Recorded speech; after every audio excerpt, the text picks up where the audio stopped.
نبی صلی اللہ علیہ وسلم ابغض الناس اللہ مبتغٍ فی الاسلام سنت الجاہلیہ سبحان ربک رب العزۃ عما یصفون وسلام علی المرسلین والحمد للہ رب العالمین۔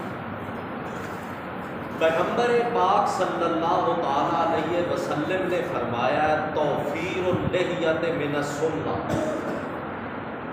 داڑھی کا رکھنا یہ میری سنت ہے۔ صحابہ کرام کا بیانیہ ہے انہ امر باعفاء اللحیہ، نبی علیہ السلام نے اس داڑھی رکھنے کا حکم نامہ جاری کیا، اور آپ سن چکے ہیں کہ اپنے معمولات میں سے من النوافل جتنے بھی پیغمبر پاک کے معمولات تھے ان میں سے جب باقاعدہ طور پر پوری امت کے لیے بطور قانون کے جب اللہ کا رسول کسی کام کے کرنے کا باقاعدہ حکم جاری کرتا ہے وہ بنتی ہے لازمی سنت، جس کے چھوڑے بغیر بندہ اسلام کیے بغیر، جس پہ عمل کیے بغیر بندہ مسلمان نہیں رہ سکتا۔ یہ چیز ان میں سے ہمارا باعفاء اللحیہ، یہ یوں تو نہیں فرمایا نبی علیہ السلام نے بھائی جو آدمی یہ رکھے اس کے اوپر اللہ کی رحمت ہو، جو آدمی اس داڑھی کو رکھے اس کے لیے اتنا ثواب ہوگا، یہ ہے لازمی حکم۔ اس لیے اب حضرت عبداللہ ابن عباس رضی اللہ تعالیٰ عنہ فرماتے ہیں کہ محفل لگی ہوئی تھی نبی علیہ السلام کی، تو 8-9 بندوں کے اوپر مشتمل عجم سے ایک وفد آیا جنہوں نے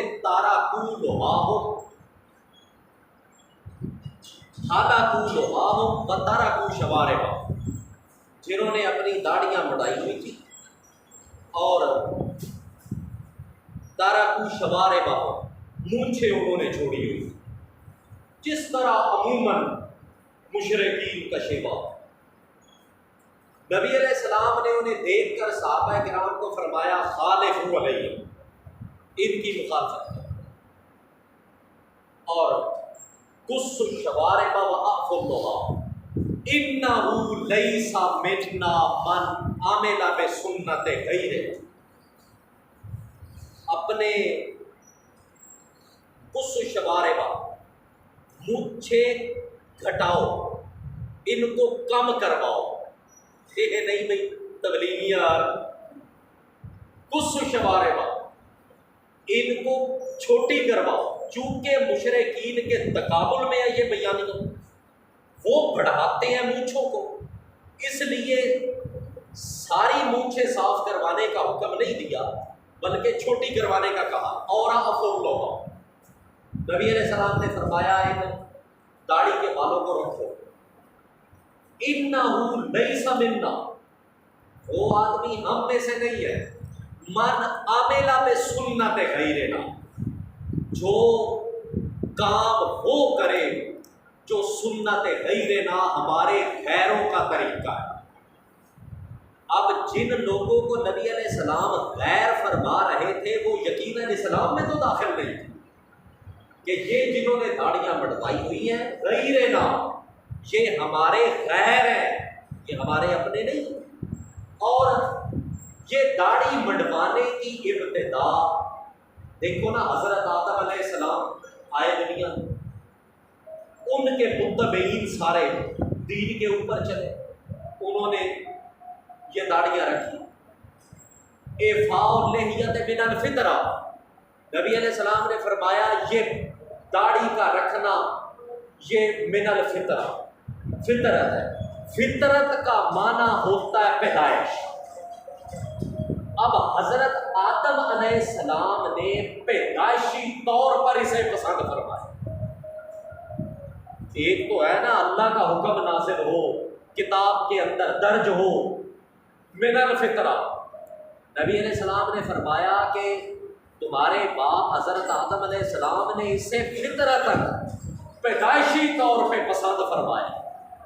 اچھا، آپ نے پسند فرمایا، آپ کی پسند کے اوپر پچھلے سارے انبیاء نے اس پہ معمول رکھا، جہاں پہ نبی علیہ السلام نے فرمایا من سنن المرسلین، یہ داڑھی تمام انبیاء کی مشترکہ سنت ہے۔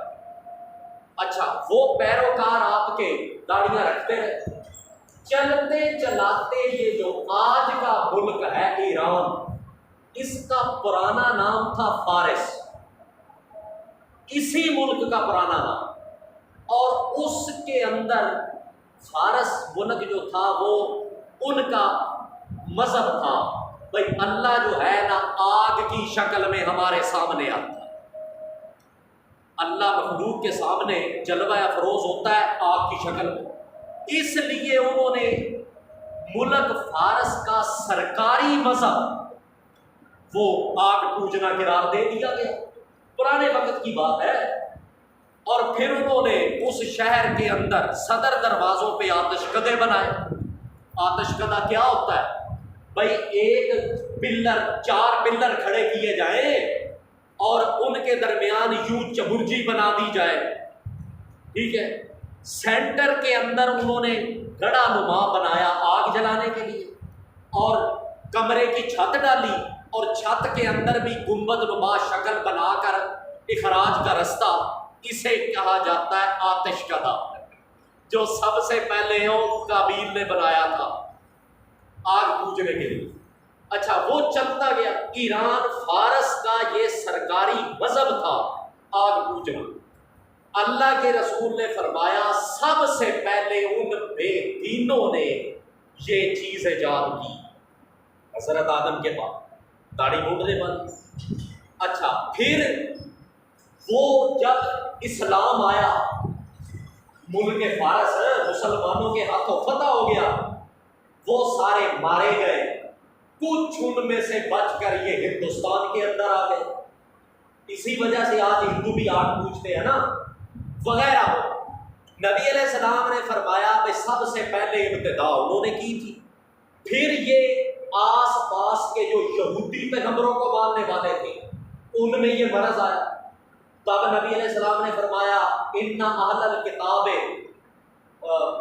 جو اہل کتاب والے لوگ ہیں وہ داڑیاں بڑھاتے ہیں، خالفوا اہل الکتاب، تم نے اب یہود و نصارہ کے بھی مخالف کرنا ہے، پہلے فرمایا تھا نا خالف المجوس، آگ پوجنے والوں کے خلاف کرو۔ ان میں مرض یہودیوں میں آیا تو نبی پاک نے فرمایا صلی اللہ علیہ وسلم خالفوا اہل الکتاب۔ پھر یہودیوں کو دیکھ کر مکے والے مشرکین میں آیا، چونکہ مکے والے مشرک بھی اپنے مذہبی معاملات میں انہی کی طرف رجحان کیا کرتے تھے، مدینے کے یہودیوں میں۔ یہاں مکے والوں میں جب پھیلا مرض تو خالف المشرکین، نبی علیہ السلام نے فرمایا یہ مشرکین کی عادت ہے، اس کے خلاف کرو، یہ ارتقائی لحاظ سے بدلتی چیز ہے، اور ان مکے والوں کی ریت پریتی یہ زہر پوری دنیا میں پھیل گیا وقت کے گزرنے کے ساتھ ساتھ۔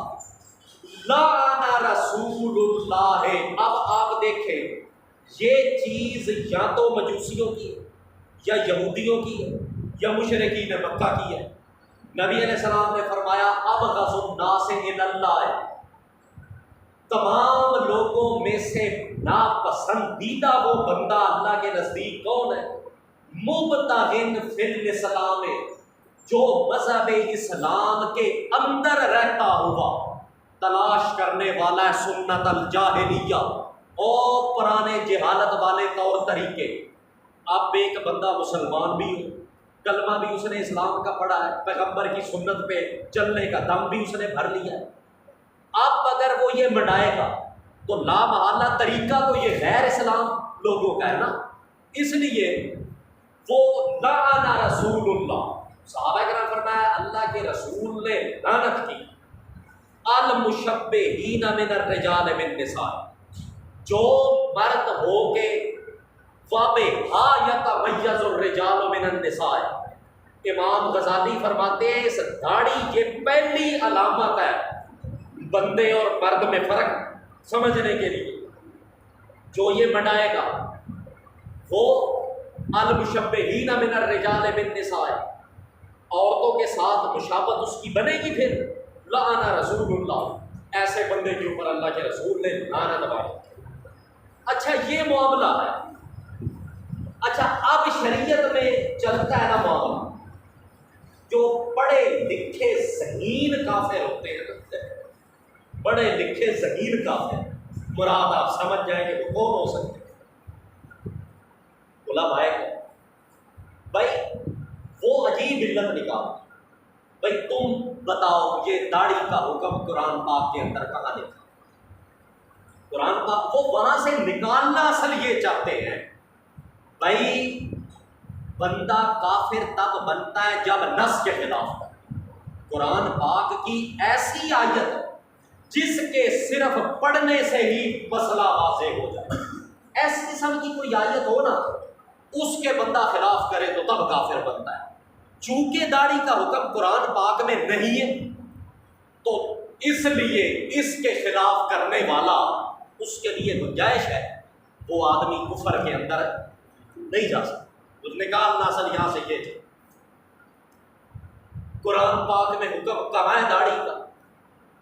بھائی نبی علیہ السلام نے فرمایا، قال النبی صلی اللہ علیہ وسلم لا اعرفن احدا منکم اتاہ انی حدیث وہو متکئ فی اریکتہ فیقول ما اجد ھذا فی کتاب اللہ اتلو علی بہ قرآنا۔ نبی علیہ السلام نے فرمایا بھائی لا اعرفن احدا منکم، صحابہ کرام کو کہ خبردار میں نہ جانوں تم میں سے کسی ایک ایسے کو، لا اعرفن احدا منکم، نہ سنوں میں تم میں سے کسی ایک کے بھی متعلق یہ بات کہ اتاہ انی حدیث، کہ اس کے پاس میری طرف سے کوئی سچی حدیث وہ پہنچے، اور وَهُوَ مُتَّكِئٌ فِي أَرِيكَتِهِ، اور وہ آکڑ خانوں کی طرح ٹیک لگائے بیٹھا ہو اپنے پلنگ کے اوپر یا اپنے تکیے کے اوپر، آکڑ خانوں کی طرح بے فکر ہو کر۔ یہ کنایا کیا نبی علیہ السلام نے بھئی جو بندہ یقیناً ٹیک لگا کے بیٹھتا ہے وہ آرام کی حالت میں ہوتا ہے نا، بے فکری کی حالت، ایسی حالت بے فکری کے اندر وہ بیٹھا ہو، اور اتاہ انی حدیث، اور میری حدیث اس تک پہنچے، فیقول، پھر وہ یہ کہنا شروع کر دے کہ ما اجد ھذا فی کتاب اللہ، مجھے بھائی اللہ کی کتاب میں یہ بات نہیں ملتی، اتلو علی بہ قرآنا، تم مجھے قرآن پاک میں دکھاؤ کہاں لکھی ہوئی۔ نبی علیہ السلام نے فرمایا یہ بولتا لا اعرفن، خبردار میں تم میں سے کسی کو یہ بولتا سنوں۔ بھائی انکار جھوٹی حدیث کا ہے شریعت میں، جو یخالف حکم کتاب اللہ ہے، لیس فی کتاب اللہ ہے۔ امام ابو حنیفہ رحمۃ اللہ، جو اللہ کی کتاب میں یا ہے نہیں یا اللہ کی کتاب سے ٹکرا رہی ہے، اس حدیث کو تو پیغمبر کے نام پہ کھڑی نہیں نہ ماننا۔ یہ جو مقام ہے نا بھئی، یہ اللہ کے رسول نے تو خود فرما دیا بھئی لا اعرفن احدا منکم، میں تمہیں میں سے کسی کو یہ بولتا نہ سنوں کہ مجھے قرآن پڑھ کے سناؤ میں تب مانوں گا، میں حدیث کو نہیں مانوں۔ حضرت عبداللہ ابن عمر کے پاس ایک تابعی آیا، اس نے کہا حضرت جی انا نجد صلاۃ الحضر و صلاۃ الخوف فی القرآن ولا نجد صلاۃ السفر فی القرآن۔ انا نجد صلاۃ الحضر، جو بندہ اقامت میں نماز پڑھتا ہے وہ بھی ہم قرآن پاک میں ملتی ہے ہمیں، و صلاۃ الخوف، اور جنگ کے زمانے میں دشمنوں کے ساتھ جب ٹکر چل رہی ہو تو اس وقت جو صلاۃ الخوف، بھائی ایک جو ہے امام صاحب نماز پڑھائیں اور جنگ کی حالت میں دو ٹولے بن جائیں، ایک ٹولہ ایک رکعت پڑھ کے چلا جائے پھر دوسرا آ جائے، وہ ایک رکعت پڑھ کے چلا جائے پھر پہلے والا آ جائے، یوں کر کے صلاۃ الخوف، یہ بھی قرآن پاک کے اندر موجود ہے۔ وَلَا نَجِدُ صَلَاةَ السَّفَرِ بِالْقُرْآنِ، یہ سفر کی حالت میں کسر 4 کی بجائے 2 پڑھنا، لا نجد فی القرآن، یہ ہمیں قرآن پاک میں نہیں ملتی۔ تو یہ پھر کیا ضروری ہوگا سفر کے اندر ایسا کرنا؟ کیوں ضروری ہوگا؟ قرآن پاک میں تو نہیں لکھا۔ حضرت عبداللہ ابن عمر نے فرمایا قرآن پاک میں اگرچہ نہیں بھی لکھا، امرنا رسول اللہ ان نصلی رکعتین فی السفر، چونکہ پیغمبر نے حکم جاری کیا ہے، قرآن پاک میں نہیں بھی ہے تب بھی مان لیں، چونکہ حکم جاری ہو چکا۔ اب داڑھی اگر اسے قرآن پاک میں نہیں بھی ملتی تو پھر پیغمبر کے کہے پر تو اسے مان لینی چاہیے، اس قرآن حضرت اللہ کے رسول کے دیے قانون کے مطابق۔ مطلب یہ ہے بھائی اللہ اپنے رسول سے کلام کرنے میں جو بکواس کرتا ہے نا، فلاں چیز قرآن میں دکھاؤ، فلاں قرآن میں دکھاؤ، فلاں قرآن میں دکھاؤ، اللہ اپنے رسول سے کلام کرنے کے لیے کسی کاغذی صحیفے کا محتاج؟ بھائی اللہ اس بات کا پابند تو نہیں ہے کہ میں جب بھی اپنے رسول سے بات کروں گا تو میں صحیفے کے ذریعے کروں گا، صحیفے کے علاوہ بھی کرنے میں قادر ہے۔ انہا لفی الصحف الاولی صحف ابراہیم و موسیٰ، اللہ نے فرمایا میرے پیغمبر 3 باتیں، اور قرآن پاک کے 30ویں سپارے میں 3 باتیں جو خلاصہ ہے ہمارے دین کا، کہ ایک تو اللہ کی توحید میں شرک نہ کیا جائے، دوسرا نماز قائم کی جائے، اور تیسرا دنیا کی زندگی سے بے رغبتی اختیار کرتے ہوئے آخرت کی فکر کی جائے۔ یہ 3 باتیں جن میں مکے والے آپ سے لڑتے ہیں، یہ کوئی نئی باتیں تو نہیں ہیں۔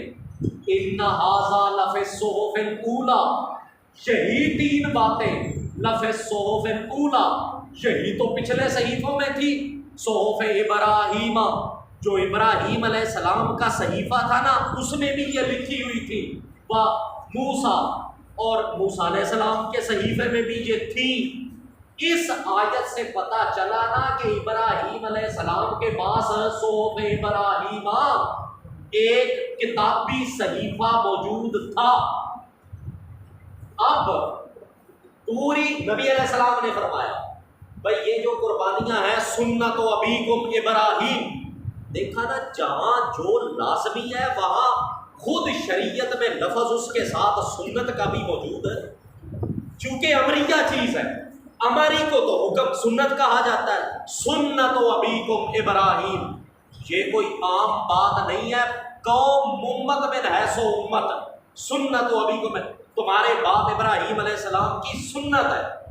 اب پوری دنیا اس کو سنت مان کے اس پہ عمل کر رہی ہے، سنت و ابیکم ابراہیم، اور یہ عمل اور سنت اور طریقہ کس کا ہے؟ ابراہیم علیہ السلام کا ہے نا، وہیں سے آگے چلا ہے نا کام یہ۔ اب ابراہیم علیہ السلام کے پاس جو صحیفہ تھا اس میں یہ حکم لکھا ہوا تھا اسماعیل علیہ السلام کے ذبح کرنے والا، وہ کیسے نظر آیا تھا؟ انی ارا فی المنام، اللہ ابراہیم علیہ السلام نے فرمایا مجھے یہ بات اسماعیل کو ذبح کرنے والی اور اس کے قائم مقام بہشتی مینڈا ذبح کرنے والی، یہ بات اللہ نے مجھے میرے صحف ابراہیم و موسیٰ، مجھے میرے صحیفے میں درج نہیں کروائی، بلکہ انی ارا فی المنام، یہ اللہ کی طرف سے میں نے نیند میں دیکھی ہے۔ معلوم ہوا اگرچہ صحیفہ پیغمبر کے پاس ہو بھی صحیح، تب بھی اللہ بغیر صحیفے کے بھی پیغمبر سے بات کرنے پہ قادر ہے۔ اب اللہ نے اپنے نبی علیہ السلام نے، یہ قرآن کا قانون نکل آیا نا کہ اللہ اس بات کا پابند نہیں ہے کہ میں جب بھی بات کروں گا جو صحیفہ دیا اس میں کروں گا، بغیر صحیفے کے بھی کرنے میں قادر ہے۔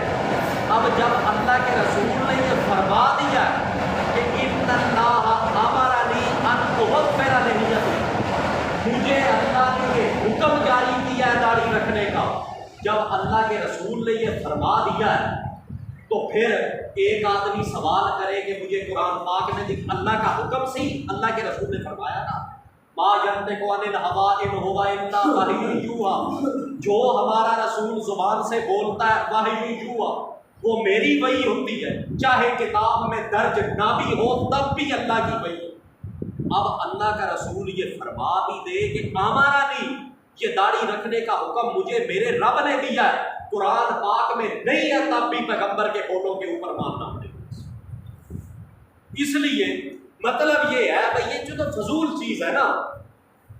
اچھا اب آگے مسئلہ چلتا ہے رکھڑی کے بعض لوگ ہوتے ہیں نا بڑے بڑے فلاسفر پروفیسر، ادھر ٹی وی کے اوپر بیٹھ کے بکے بے دین جی اسلام مذہب کے اندر داڑھی رکھنے کی کوئی خاص مقدار مقرر نہیں، بس رکھنے کا مطلب ہے جتنی بھی رکھ۔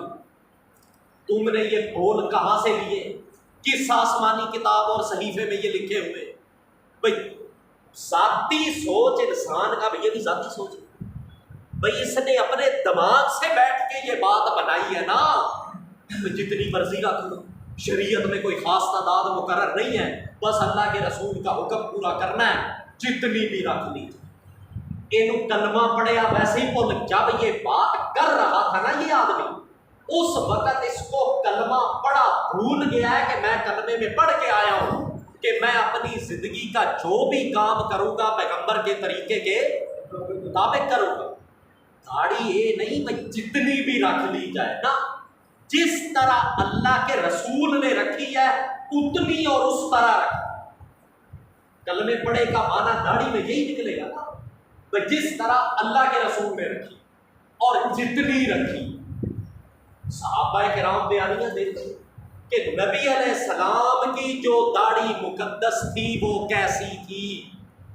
کان رسول اللہ کثیف شعر اللحیۃ، پھر صحابہ نے فرمایا کان رسول اللہ عظیم اللحیۃ، پھر فرمایا کان رسول اللہ قص اللحیۃ، پھر فرمایا کان رسول اللہ کثیف اللحیۃ۔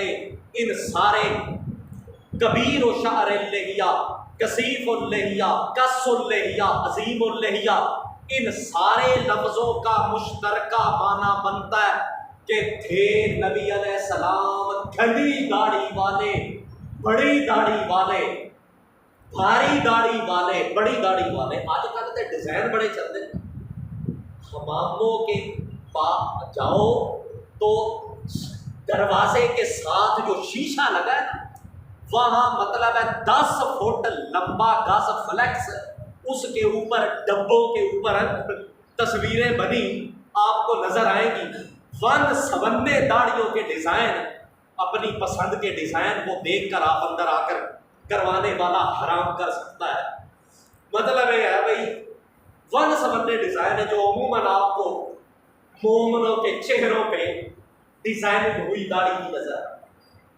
نبی علیہ السلام کے جو لفظ ہیں، ایک تو بیانیہ ہے نا خالف المجوس، خالف الیہود، خالف اہل الکتاب، خالف المشرکین، اس کا صرف اتنا مطلب ہے کہ یہ چونکہ داڑیاں ٹوٹل کٹوا دیتے ہیں، تم مل کے مخالف کر کے داڑیاں رکھو۔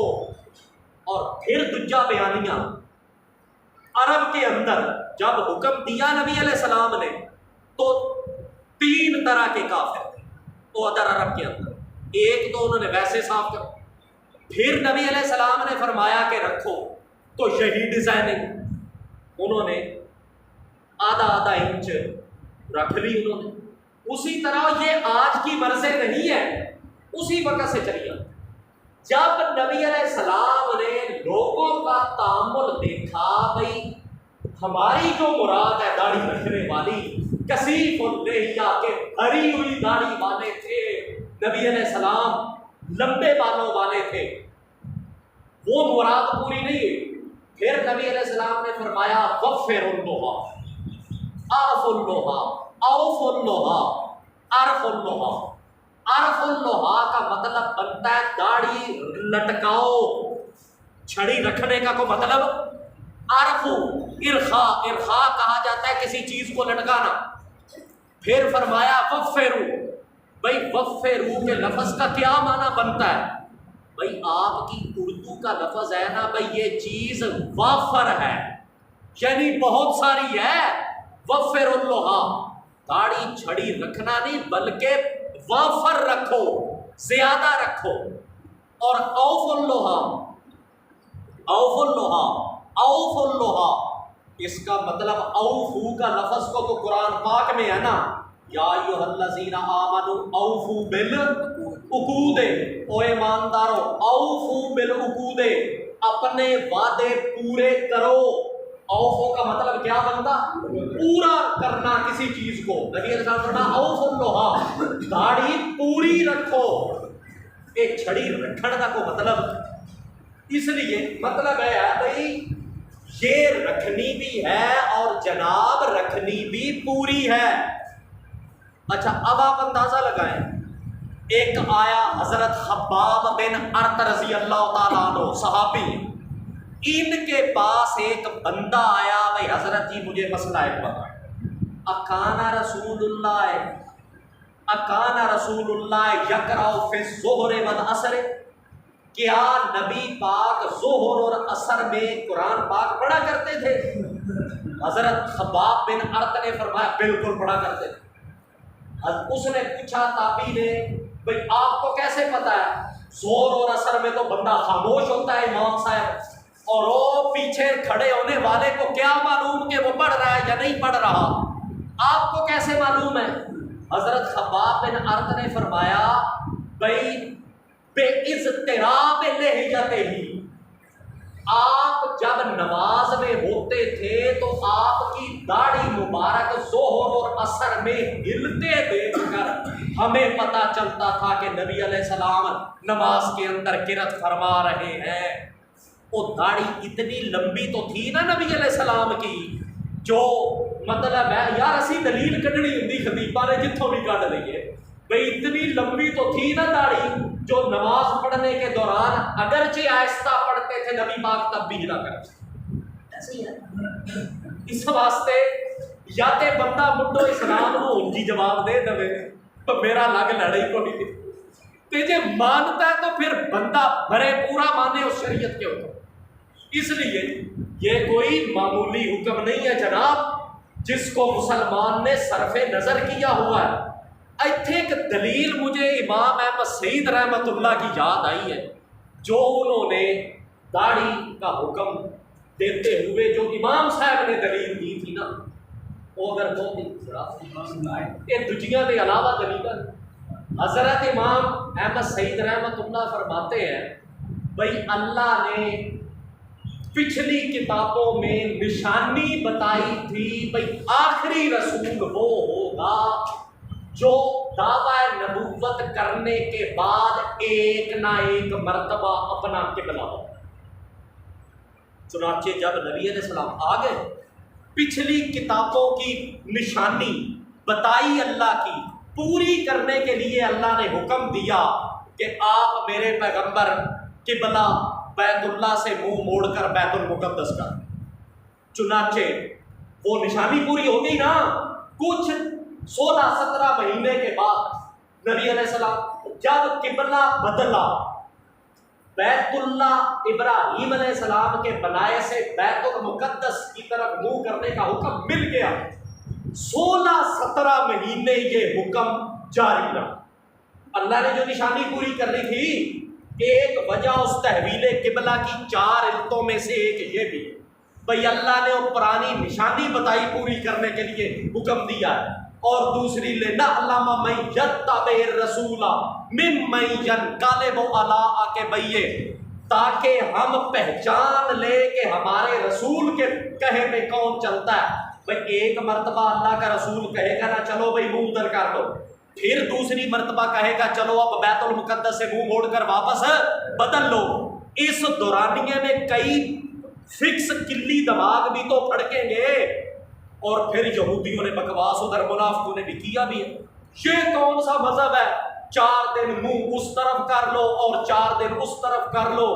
یہ جس طرح اس محمد پاک نے اپنا قبلہ بدل دیا نا، ان قریب یہ اپنا مذہب ان قریب جاہل اندے نے نا تو اسے مڑ کے ساڑھے کول آن قریب اکھے جس طرح قبلہ اس نے بدل لیا ہے ایک قبلے پہ نہیں رہا آن قریب محمد پاک اپنا مذہب بدل کر بھی یہودیت ہم یہودیوں کے مذہب میں آ جائے گا. یوں کر کے اللہ نے فرمایا میں نے تو یہی چیز تلاش کرنی تھی لینا علامہ میں یتبع رسول ممن ینقلب علی عقبیہ کہ کون ہے جو ہمارے رسول کا حکم مان کے پہلی بار بھی بدلتا ہے اور دوسری بار بھی واپس آتا ہے. اچھا وہ 16-17 مہینے امام صاحب دلیل دے بھئی نبی علیہ السلام کا چہرہ آسمانوں کی طرف بار بار اٹھا کرتا تھا نا اور آپ کی مراد دل کی یہی تھی نا بھئی کسی طرح موسیٰ علیہ السلام کا قبلہ بدل کر واپس بیت اللہ بن جائے. قد نرا تقلب وجہک فی السماء بکواس کہتے ہیں داڑھی قرآن پاک میں کہاں ہے قد نرا تقلب کا وجہ کا فی السماء ہم نے دیکھا آپ کا چہرہ بار بار اٹھنا آسمان کی طرف اور دلی مراد چہرہ اٹھنے کی یہی تھی کہ قبلہ واپس بیت اللہ بن جائے.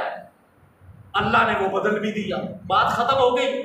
یہاں سے وہ فرماتے ہیں بھئی وہ جو چہرہ اللہ نے نبی علیہ السلام کا بار بار آسمانوں کی طرف جو اٹھتا دیکھا تھا وہ داڑھی کے بالوں کے ساتھ دیکھا تھا یا بغیر دیکھا تھا؟ داڑھی کے بالوں کے ساتھ ہی تھا اس لیے رکھنی چاہیے جناب. مطلب ہے اچھا جتنی مرضی رکھ لو دین کسی کے والد محترم کی تو جاگیر ہے نا جتنی وفرو عرفو اوفو اعفو ان لفظوں کا مطلب بنتا ہے کہ پوری رکھو.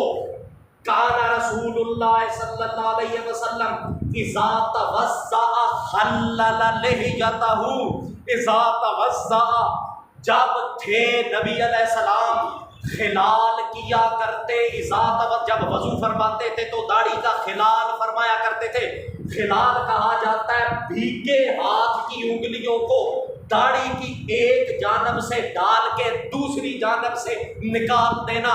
یہ مستحبات وضو میں سے کان رسول اللہ اذا توضأ خلل لحیتہ دوران وضو نبی علیہ السلام داڑھی مقدس کا خلال فرمایا کرتے تھے. اب وہ خلال تو کہا جاتا ہے داڑھی کے بالوں میں انگلیاں ڈال کے نکالنا. وہ اتنے لمبے تو ہونے چاہیے نا کہ خلال وضو کے دوران ہو سکے. معلوم ہے اتنے لمبے تو بال داڑھی کے ہونے چاہیے نا. ہوں تو خلال کر لے بھائی خلال آخر کرنا ہے نا آپ نے. حضرت موسیٰ علیہ السلام کو حکم دیا گیا کوہ طور پہ تورات لینے کا. پریشان نہ ہوئے آخری جو میں داڑھی کا بھائی آپ طور پہ کتاب لینے آئے. ہارون علیہ السلام کو اللہ کے رسول موسیٰ علیہ السلام نے نائب مقرر کیا اور طور پر چلے گئے. سامری بے دین نے جو وہ بچھڑا ان کے سونے کے زیورات لیے پگھلایا بچھڑا بنایا وہ سارے پوجنے لگ پڑے. اللہ نے ادھر رستے میں ہی موسیٰ علیہ السلام کو واپسی پہ بتا دیا تورات دے کر کہ وہ اضلھم السامری تیری قوم فتنے کے اندر ڈوب چکی ہے شرک میں. حضرت موسیٰ علیہ السلام کو آنے سے واپس پہنچنے سے پہلے پتہ چل گیا کہ قوم یوں فتنے میں مبتلا. اللہ کی خبر کے مطابق رجع موسیٰ الی قومہ غضبان آسفا لوٹے موسیٰ علیہ السلام اپنی قوم کی طرف غضبان آسفا غصے سے بھرا ہوا. معلوم ہوا حق بات کے اوپر غصہ کرنا کو مذموم. ویسے تو الغضب من نار الشیطان غصہ کرنا شیطانی کام ہے نا. حق بات کے اوپر موسیٰ علیہ السلام کو غصہ آیا یا نہیں آیا؟ بعض لوگ بکواس کرتے ہیں یار اے موبائل جڑے نے بڑے غصے والے بڑے بھڑکیلے ہوتے ہیں گل گل تے اسے کو بھائی وہ چونکہ چالی حقیقتوں کے رستے پہ رہا ہوتا ہے مباحث آدمی مذاق یا تماش بینی دی زندگی. عمران صاحب مسلمان آدمی دی زیادہ تر زندگی مذاق اور تماش بینی کی نہیں ہوتی. وہ چونکہ زندگی کی کسی لائن پہ چل رہا ہے اس لیے حق بات کے اوپر مومن کو غصہ زیادہ آتا ہے. آئے وہ پکڑ لی آ کر داڑھی ہارون علیہ السلام کی. ہارون علیہ السلام نے فرمایا لا تأخذ بلحیتی ولا برأسی نہ پکڑ میری داڑھی کے بالوں کو اور نہ میرے سر کو. انی خشیت ان تقول فرقت بین بنی اسرائیل. دو باتوں میں سے حضرت موسیٰ علیہ السلام جی میں ایک میں ضرور ڈوبتا تھا. اگر میں ان بچھڑا پوجنے والوں سے قتل اور قتال کرتا تب بھی آپ دو ٹولیاں بن جاتی, ایک میرے ساتھ ہوتی لڑنے والی اور دوسری ان مشرکوں کی. آپ واپس آ کر کہتے کہ فرقت بین بنی اسرائیل, تم نے پھوٹ ڈال دی ہے بنی اسرائیلیوں کے اندر. اور اگر میں قتال نہ کرتا, اپنے ماننے والوں کو ساتھ لے کے میں چل آتا آپ کے پیچھے, تو ان بچھڑا پوجنے والوں کے لیے میدان کھلا چھوڑ دیا جاتا. پھر بھی وہ ٹولی بنتی اور دوسری میرے ساتھ آنے والوں کی, تب بھی فرقے میں تقسیم بنتی تھی. انی خشیت ان تقول فرقت بین بنی اسرائیل. بوجہ اس حکمت کے مجھے خاموش رہنا پڑا ہے. جتنا سمجھا سکوں میں سمجھا سکوں. بھائی وہ اتنی لمبی داڑھی تو پیغمبر کی تھی نا, جو ہاتھ میں پکڑنے سے آ گئی. اتنی لمبی تو کم از کم رکھنی چاہیے نا. اچھا, جب نبی علیہ السلام نے جہاں ادھر عرب کے اندر 3 کافر تھے. ایک کافر وہ لوگ جو سرے سے بڑھا دیتے تھے. نبی علیہ السلام نے فرمایا یہ سب سے پہلے فارس کے رہنے والے جو مجوسی تھے, آگ پوجنے والے, پہلی مرتبہ انہوں نے یہ کام ایجاد کیا ہے. ان کو خالف المجوسا, ان کو دیکھ کے دائیں بائیں کے یہودیوں میں آیا خالف الیہودا. پھر یہودیوں سے یہ مرض مشرکین مکہ میں آیا خالف المشرکین. یہ کافر صرف وہ مڈا. جب نبی علیہ السلام نے وہ رکھنے کا حکم دیا تو انہوں نے یہی کام کیا. وہ انچ ڈیزائنیں گے نا, ادھروں انج ادھروں انج, وہ بالکل جبڑے کے اوپر, پھر ادھر سے انج جبڑے کے اوپر, جنہوں شیطان بولی میں کہتے ہیں فرینچ کٹ کرایا سی. دوجا نمونہ, ادھر سے بھی صاف ادھر سے بھی صاف, پچھوں مونچھ بول تے نالی انج. اچھا, تیجا ڈیزائن, ادھر سے بال کٹوا کے چونج اینو تے ادھر سے بھی چونج اینو. اگلا ڈیزائن, ادھر سے بالکل صاف اور اے تھلے چنگی بھر کے, مگر ڈیزائننگ چل رہی ہے نا قوم کی. جب اس کا رد کیا نبی علیہ السلام نے, بھئی پوری رکھو, انہوں نے آکھیا بلا ہوں حکم عمل کر کے دساں گے. چنگی انہوں نے مذہب بنایا. تیسرا عرب کا گروہ جو کافر تھا, انہوں نے یہ مذہب بنایا بھئی کینچی یا کوئی ایسی چیز داڑھی کے نزدیک لے جانا ہے ہی نا. عمل جو کرن لگے میں نا, بیٹا ہوتا ہے نا اولاد میں, انہوں بندہ سمجھایا نا بھی یار ہے کام انج نہ کر, انج کرتے ہو دی مت پھر بھی پٹھی, یا کرتا نہیں تے جے کرے گا تے بیڑا ویسے ہی ڈوب دے گا. بھیا چنگی لمکا کے داڑھی, ان کی بچی کچھ ہی نسل کے لوگ آج بھی روڈ پہ کبھی کبھار چلتے نظر آتے ہیں نا, اور کشتی نما ٹوپی انہوں نے رکھی ہوتی ہے ٹیڑھ کرا کے چنگی تھلے لگی. اب ان رآ النبی رجلا طویل اللحیۃ, دیکھا نبی علیہ السلام نے ایک بندہ جو طویل اللحیۃ. اور تیسرا مرض ہے, نبی علیہ السلام نے فرمایا لما یشبہ احدکم نفسہ, اور کیوں تم میں سے ایک آدمی جان بوجھ کر اپنی شکل کو بد شکلہ بنا دیتا ہے. نبی علیہ السلام نے اس کی طویل اللحیہ فرمایا بے جا داڑھی کا لمبا کرنا بھی چہرے کی. پاسے ہوتے نے نا ملنگ اور پرلا طبقہ جڑا. پھر ایک مرتبہ نبی علیہ السلام مجلس لگی, ایک بندہ آیا, اس نے بھی داڑھی لٹکائی ہوئی. نبی علیہ السلام نے اپنے ہاتھ مقدس کے اشارے سے فرمایا اس بندے کی طرف دیکھ کر, ہاں بھائی یہ سارا اور یہ داڑھی, جا پہلے اس کو برابر کروا کے. وہ گیا, پورا سارا اور داڑھی مقدس کو, نبی علیہ السلام کی داڑھی مقدس یوں آپ کے سینے کے اوپر ابری اور بھری ہوئی ہوا کرتی تھی, جو دیکھنے میں بھی خوبصورت. اچھا, اب وہ لمبی داڑھی گیا, واپس آیا, پھر برابر کروا. نبی علیہ السلام فرمایا الیس ھذا خیر, کیا یہ والی تیری حالت پہلی والی حالت سے کیا اچھی نہیں ہے؟ بھیجا داڑھی کر. حضرت عمر رضی اللہ تعالیٰ عنہ کے پاس ایک بندہ آیا, لمبی, حضرت نے کہا ادھر بیٹھ گیا. خاتم کو حکم دیا وہ جائے نا حجام کو بلا کر رہا. حجام پہنچ گیا، حضرت نے کہا اسے برابر کر، چنگا جب اس نے برابر کیا نا تو اس کو فرمایا اذهب فاصلح شعرک، جلالی طبیعت ہے نا، ترغیب زیادہ ہے ان میں، اصلاح فاصلح شعرک، اب چلے جاتے آئندہ انسان کا پھل بن کے اس کی حفاظت، اور اس کو صحیح ان اصحاب رسول اللہ کانوا یحبون ان یعفوا اللحیۃ وکانوا یطیبون نہاہم وینظفونها وکانوا یأخذون من جوانبها ومن عوارضها وَكَانُوا يُرَخِّصُونَ فِيمَا زَادَ عَلَى الْقُبْضَةِ۔ تابعین حضرت عطا بن رباح، حضرت ابراہیم نخعی، حضرت حسن بصری رحمۃ اللہ، یہ وہ نام ہے جو تابعین کے دور کے صفحے اول پہ مین ہیڈ لائن کے آدمی ہیں یہ، انہوں نے کہا ہے صحابہ کرام کے اندر رہتے ہوئے جتنا داڑھی والے باپ کو ہم نے سنا سمجھا سیکھا پڑھا، اس کا خلاصہ کیا ہے؟ انا صحابہ رسول اللہ کانوا یحبون ان یعفوا اللحیۃ، تھے اللہ کے رسول کے صحابہ کرام یحبون، وہ پسند فرماتے تھے اس بات کو کہ یحب اللحیۃ، کہ وہ اپنی داڑھی کے بالوں کو لمبا کرے۔ ایک گل تو سمجھ آ گئی نا بھیا، چھوٹی چھوٹی رکھنا تو شریعتی میں مزاج کے اندر داخل ہے۔ یحبون ان یعفوا اللحیۃ، دعا مانگنا ہے نا مسلمان، یا اللہ ہمیں نبی اور صحابہ کرام کے طریقے میں چلنے کی توفیق نصیب۔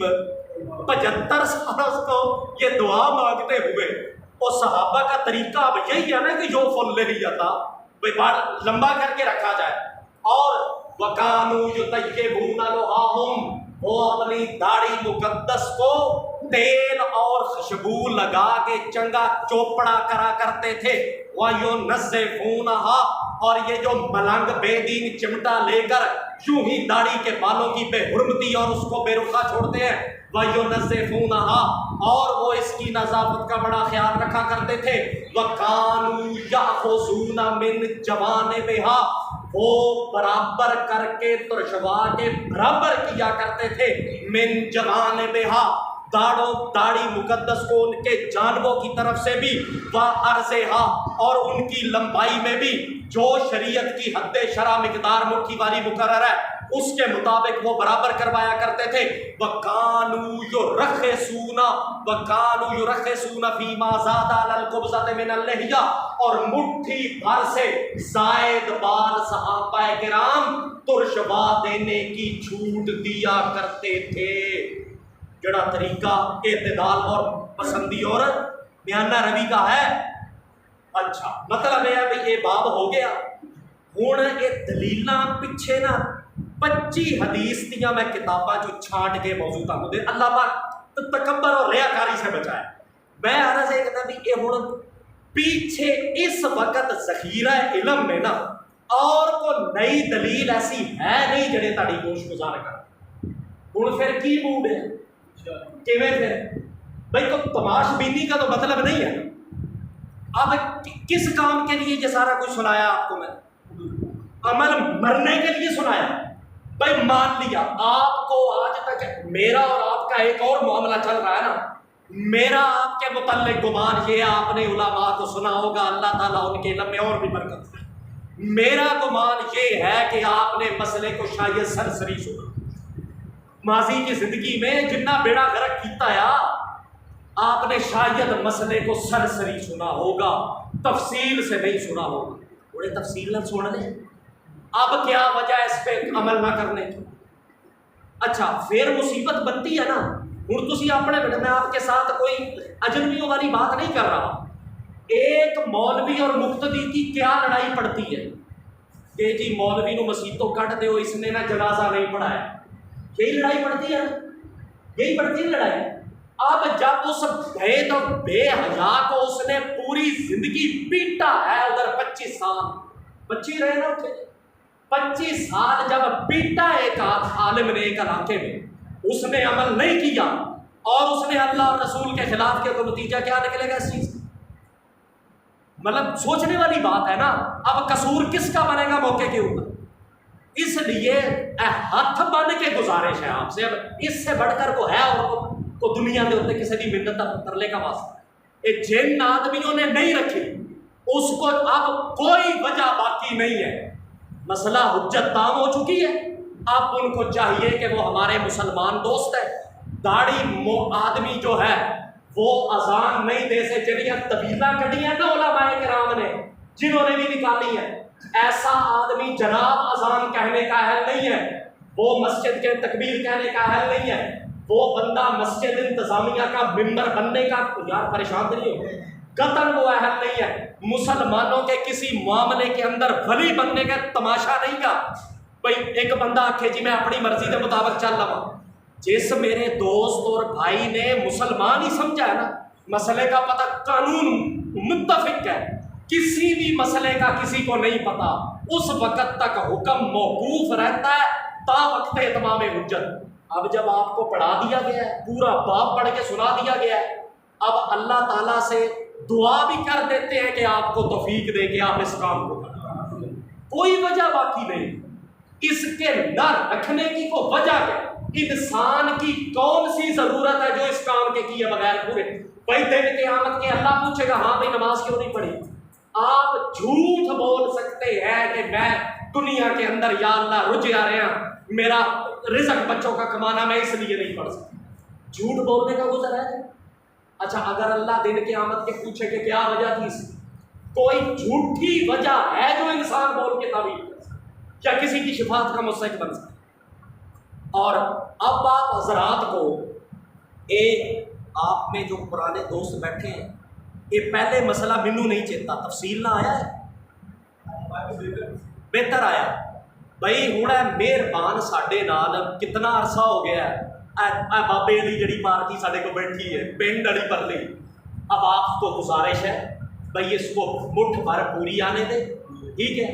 جتنے بھی ہیں خاص طور پہ بابے کی جڑی برادری نا شروع تو دیکھ رہے ہیں میں سارے جنی ہے جو بھی لگتے ہیں چھوٹے بڑے سارے، ان سے گزارش ہے میں پوری رکھ. تم جو دو بھائی بیٹھے ہو پوری رکھو، مٹھ بھر کم از کم. یہ جو چیز ہے اس کو آپ چھوٹا کروا سکتے ہیں جوانے میں کان کے بعد.